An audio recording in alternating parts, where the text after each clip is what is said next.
दुःखेष्वनुद्विग्नमनाः सुखेषु विगतस्पृहः वीतरागभयक्रोधः स्थितधीर्मुनिरुच्यते।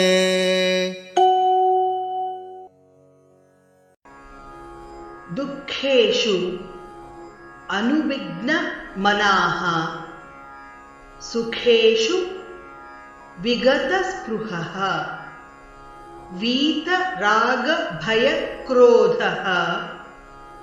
स्थितधीः मुनिः उच्यते। दुःखेष्वनुद्विग्नमनाः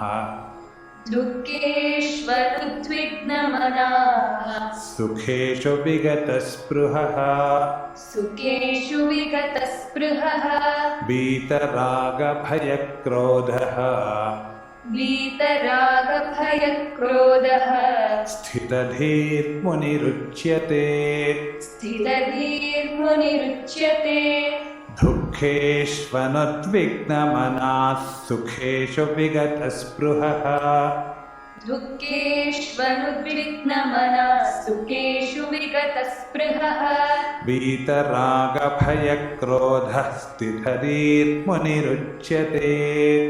वीतरागभयक्रोधः स्थितधीर्मुनिरुच्यते।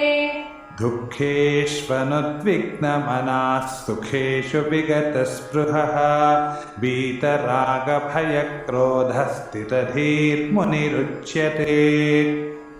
दुःखेष्वनुद्विग्नमनाः सुखेषु विगतस्पृहः वीतरागभयक्रोधः स्थितधीर्मुनिरुच्यते।